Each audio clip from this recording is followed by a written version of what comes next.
Hey Paisanos, it is I, Mickey Saturn, and today we're going to talk about this game here, Kid Niki Radical Ninja. There's no sound on the title screen, that's not a glitch. I don't know why, but there's no sound. Yeah, Ninja School will help you. So, this game was developed in 1986, or it was released in 1986. It was developed, pause for a second, because the enemies will just spawn and rush you, and that's just what happens. Anyway, so I can't talk about some of this boring stuff. Anyway, it was developed in 1986 by IREM.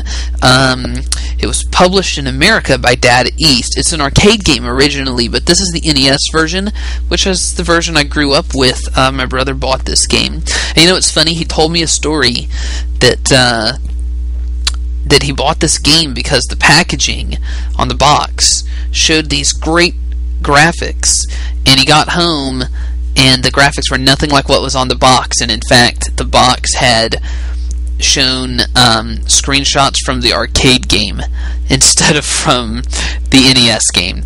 That's lame. Data East. That's lame.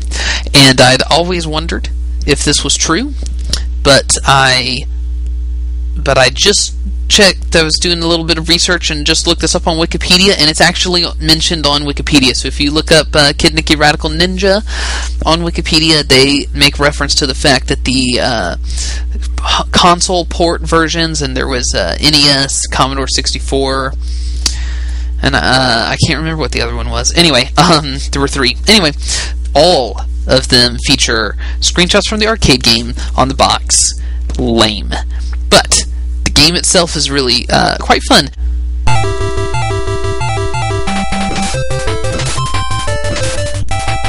So enemies come at you. They spawn indefinitely.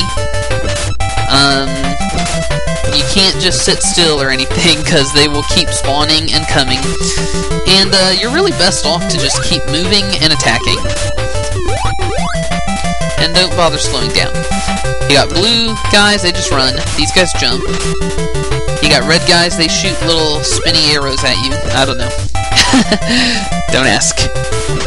You got floating owl-looking bird things. Die! There's the red guy.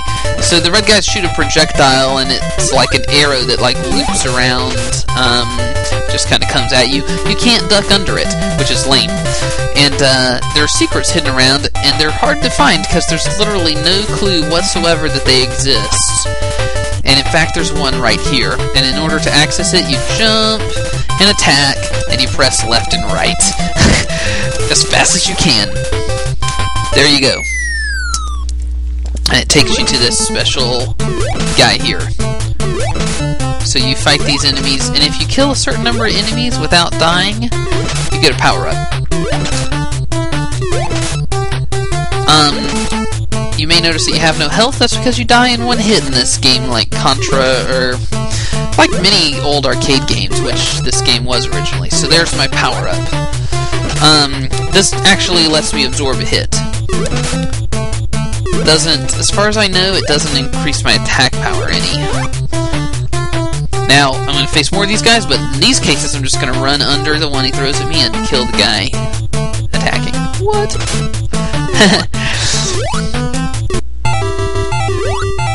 Uh-oh. Die!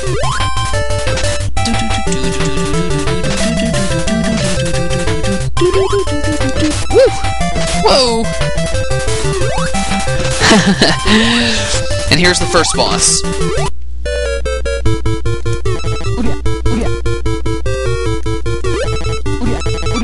He can knock the sword out of your hand. You have to go retrieve it. That's cool. I always thought that was neat. You need to hit him kind of from underneath when he jumps. That's... He breathes on you. That's his special power.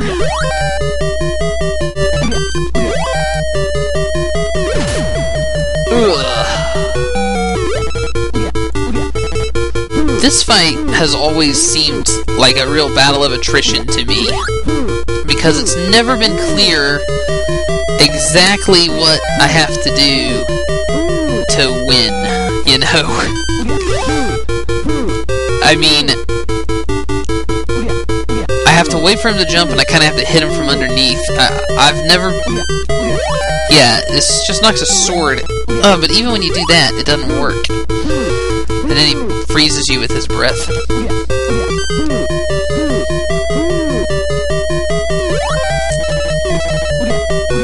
So then he hit me there. So I lost my white robe. There we go. There we go. Let's hit him a few more times. Jump, fool, jump! He'll be going down soon. Why don't you do... There we are. Yeah. Attaboy. Yeah, it's just an extremely straightforward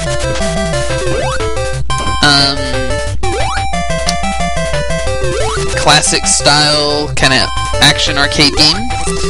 But I wanted to do a video of it because it's very rarely mentioned, and I used to think that this game was like totally forgotten. Like nobody basically seemed to ever mention it or remember it. Here's another cool secret in level 2. Climb up to the top of the tree. And this area is filled with stuff.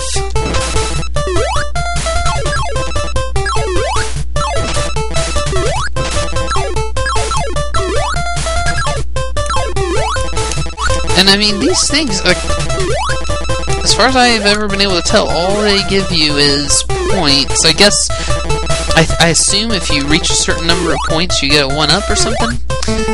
And then this bird takes you to the next section of the level, which is cool. So I basically skipped a portion of the level there. Anyway, what was I saying? Oh, yes. It's like, there's one of those guys shooting projectiles.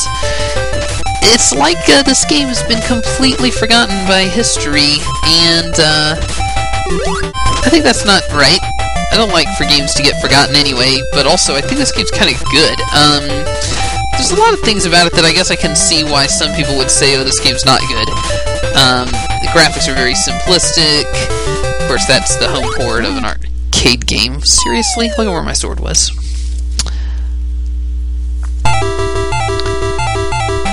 So...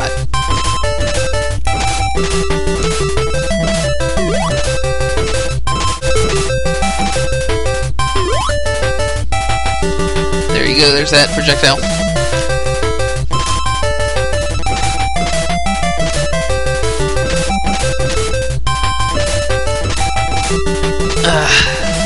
You can see they just...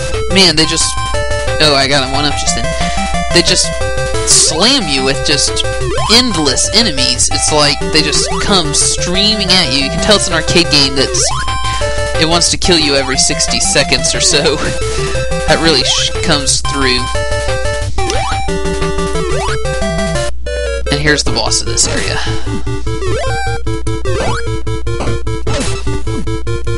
Alright, this guy's a lot easier. Watch out!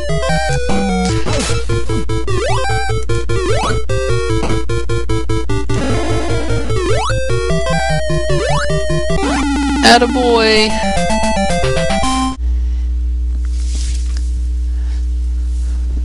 So now, this is level 3, I'm not gonna keep playing. But anyway, yeah, so... I didn't really finish what I was trying to say earlier, which is that this game, it seems like it's just never remembered, and I felt like it was a shame, you know, for it to be so forgotten. And I was thinking along those lines already, and planning to do a video of this game already, even before I picked up the very last issue of Nintendo Power, which I want to do a whole other video about in a different time. But I picked up the last issue number 285, and one of the features of issue number 285 of Nintendo Power is a list of the 285 best games to appear on a Nintendo platform, basically. So the best Nintendo games. And guess what the Nintendo Power staff picked for number 250? Kid Niki Radical Ninja. I mean, that's got to be like the only time. I can't even think of another time that I've seen this game mentioned in a magazine on a best of list or anything like that. I mean, this game usually is just completely ignored. So, it's actually pretty good. Very fun, very simple, straightforward, but very hard. It gets really difficult later on. And this is just a sort of old school style game. It's pretty cool, and I totally would recommend checking it out to anybody. I don't know if the actual cart is rare. I have one, but since I already have one, I've never looked into what they would cost. But anyway, I was just thought this would be a good game to make a quick video of and show it off to you people.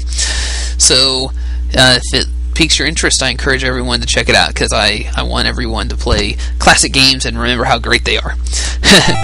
So thanks for watching. Until next time, Paisanos.